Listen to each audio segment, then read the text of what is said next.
Oke, Shalom. Renung kita pada pagi hari ini terambil dari Matius 6 ayat 1 sampai dengan ayat yang keempat. Ada beberapa pelajaran yang kita bisa ambil dari ayat-ayat ini. Itu ayat yang pertama, ingatlah jangan kamu melakukan kewajiban agama di depan orang supaya dilihat mereka, karena jika demikian kamu tidak beroleh upah dari Bapamu yang di surga. Ayat yang pertama ini seperti ayat pembuka gitu ya, ayat kesimpulan dari beberapa pelajaran yang ingin disampaikan oleh Tuhan Yesus. Dan kita coba kupas ya.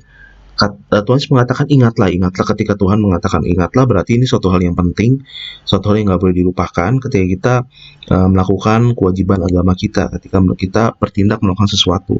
Jadi ini penting gitu, jangan dilupakan. Janganlah kamu melakukan kewajiban agama di depan orang supaya dilihat mereka. Nah, buat saya kata jangan melakukan kewajiban agama di depan orang itu bukan berarti nggak boleh. Soalnya ada kata lanjutan supaya di situ. Jadi it's okay kalau andai kata kita dalam suatu waktu tertentu ya kita melakukan kewajiban agama kita di depan orang. Toh kita ibadah juga, kita ibadah minggu gitu. Misalnya kalau kita datang ke gereja itu kita juga melakukan kewajiban agama di depan orang. Sebenarnya bukan berarti nggak boleh, tetapi motivasinya itu. Kalau andai kata motivasi supaya dilihat oleh mereka, kalau kita melakukan kewajiban agama supaya kelihatan sama orang lain bahwa kita sedang melakukan suatu kewajiban agama, itu nggak boleh. Karena mengapa nggak boleh gitu, Tuhan mengatakan karena jika demikian kamu tidak beroleh upah dari Bapamu yang di sorga. Berarti akibat pamer, akibat pengen dilihat oleh orang lain, kita nggak beroleh upah dari Bapa di surga, karena upah kita ya kita dilihat oleh orang lain itu dan dipuji oleh orang lain itu.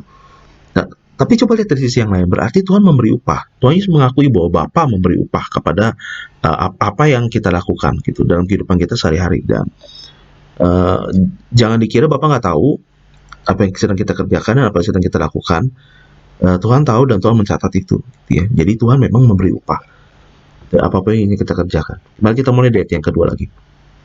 Jadi, nah tadi kita ngomongin teorinya di ayat yang pertama, pelajarannya jangan melakukan kewajiban agamamu di depan orang supaya dilihat mereka. Jadi, nah berarti Tuhan melanjutkan nih, ini penekanan nih berarti kan. Apabila engkau memberi sedekah, sudah lihat nih konteksnya. Konteksnya dalam melakukan kewajiban agama, Tuhan Yesus langsung menghubungkannya ke sedekah. Berarti sedekah itu termasuk kewajiban agama. Tuhan nggak melarang kita membantu orang lain. Bahkan dia menekankan, bahkan dia mengatakan bahwa membantu orang yang sedang kesusahan, membantu orang-orang miskin, memberi kepada orang miskin, itu sebenarnya malah kewajiban agama. Ini adalah suatu hal yang harus kita lakukan, harus kita kerjakan.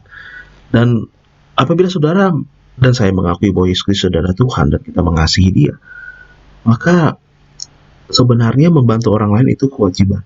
Dan itu ditekankan oleh Tuhan Yesus dalam ayat yang di sini. Yang menjadi masalah itu bukan di sedekahnya atau di membantu orang miskinnya, tetapi di pamernya, itu yang jadi masalah. Lalu Tuhan mengatakan begini, janganlah engkau mencanangkan hal itu. Maksudnya gimana? Apakah memberi sedekah itu nggak boleh kita rencanakan? Apakah memberi sedekah itu harus refleks di tempat ketika kita melihat dari besar, oke, langsung memberi, jadi nggak boleh dicanangkan? Sebenarnya Tuhan nggak ngomongin masalah itu. Yang Tuhan ngomongin adalah mencanangkan, dalam hal ini bukan mencanangkan memberinya, tetapi mencanangkan pamernya. Dan ini ternyata agak unik juga nih, bahwa ternyata ada orang-orang yang memang untuk pamer ini direncanain. Supaya dilihat orang itu direncanain dulu. Gitu. Ada yang model kayak begini ternyata. Dan Tuhan nggak suka kalau andai kata kita mencanangkan memberi kepada orang lain dengan tujuan untuk pamer. Direncanakan untuk memberi kepada orang lain dengan tujuan untuk pamer gitu. Dan Tuhan menekankan lagi, aku berkata kepadamu sesungguhnya mereka sudah mendapat upahnya. Di pengulangan dari yang pertama, kalau andai kata pamer, itu berarti ya udah upahnya itu pamer. Kita kelihatan baik, kita kelihatan dermawan, ya udah selesai sampai di situ. Dan Tuhan tidak mencatat itu sebagai satu perbuatan baik, dan Tuhan merasa nggak perlu untuk memberi upah dari apa yang kita lakukan, karena toh kita sudah dapat upahnya, tanda kutip. Lalu lanjut ayat yang ketiga, inilah saran Tuhan Yesus ketika kita memberi sedekah. Ini perintah Tuhan Yesus ketika memberi sedekah. Tetapi jika engkau memberi sedekah, jangan diketahui tangan kirimu apa yang diperbuat tangan kananmu. Lanjut ayat yang keempat, hendaklah sedekahmu itu diberikan dengan tersembunyi. Tuhan mengatakan kalau untuk menghindari pamer, kalau andai kata kita nggak kuat gitu, tanda kutip nih, ada orang memuji kita dan kita ngerasa wah gitu, lebih baik memang sedekah itu dilakukan dengan tersembunyi, tidak ketahuan oleh orang lain. Dan dilanjutkan Tuhan Yesus, maka Bapamu yang melihat yang tersembunyi akan membalasnya kepadamu. Kayak ini penekanan lagi di ayat yang pertama, bahwa Tuhan akan membalas perbuatan kita. Tuhan membalas apa yang kita lakukan. Tapi sekali lagi motivasinya memang tidak untuk pamer. Nah, lalu saya ingin menjawab yang kepikiran ketika membaca ayat ini adalah bagaimana kalau andai kata kita membantu orang lain, kita foto, lalu kita sampaikan gitu, laporan gitu lah. Kita taruh di gereja bahwa kita sudah melakukan A, B, C, D, E gitu. Ini sebenarnya bukan, kalau buat saya ini nggak termasuk pamer, tapi ini sebenarnya kita sedang mempertanggungjawabkan bantuan-bantuan yang diberikan melalui kita. Kita ini perantara. Gitu. Lalu ada orang lain yang menitipkan uang tanda kutip kepada kita supaya uang ini dipakai untuk membantu orang lain.